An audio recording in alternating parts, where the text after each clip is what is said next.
Monsieur le bourgmestre, le dossier de la rénovation du Grand Théâtre, visiblement, on est en stand-by. Oui, mais il n'est pas immobile, puisque aussi bien nous avons engagé toute une série d'études préalables en vue d'obtenir ce qu'on appelle le certificat de patrimoine, puisque le Grand Théâtre est un bâtiment classé, très largement classé. Et donc, je veux dire que de ce point de vue-là, en 2012, 2013, 2014, nous aurons des dossiers Grand Théâtre qui seront des études préalables sur certains aspects, par exemple l'extérieur, par exemple la salle principale, etc. Donc ça c'est engagé, nous avons déjà commencé cette année. La deuxième chose qui est engagée aussi, c'est la création de la Fondation Utilité Publique, dont les statuts vont être publiés prochainement et pour lesquels nous avons déjà eu un certain nombre de concours, comme la société Prométhéa, comme par exemple le ministre d'État Melchior Wathelet, comme la province de Liège, la ville de Verviers, bien entendu, et nous allons à partir de là lancer, un certain nombre d'appels à des détenteurs de capitaux en quelque sorte. Voilà. Très bien.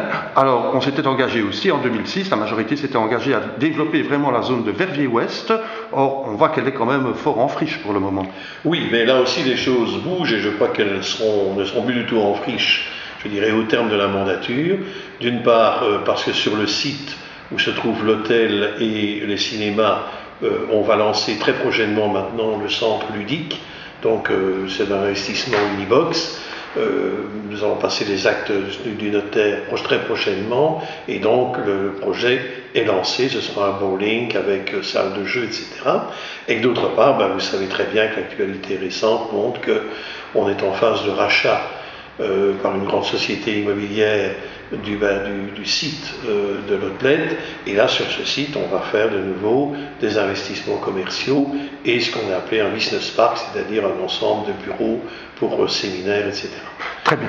Vous souhaitez également en 2006 redévelopper des dossiers de type communauté urbaine en impliquant les autres communes de l'arrondissement dans des gros dossiers. On ne semble pas être très loin à ce niveau-là. Mais je vous dirais que là justement, c'est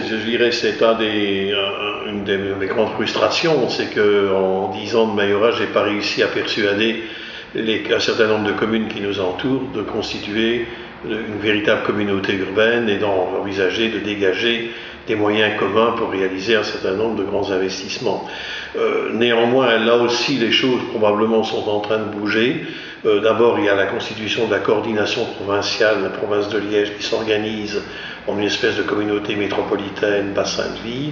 Et d'autre part, nous aurons l'occasion, sans doute au mois de novembre, de voter au conseil communal, dans les différents conseils communaux, les statuts d'ASBL pour la conférence des bourgmestres, qui va devenir véritablement aussi une sorte de communauté urbaine. Donc là, on n'a pas vraiment avancé comme je l'aurais souhaité, mais les choses sont en train de se mettre en place.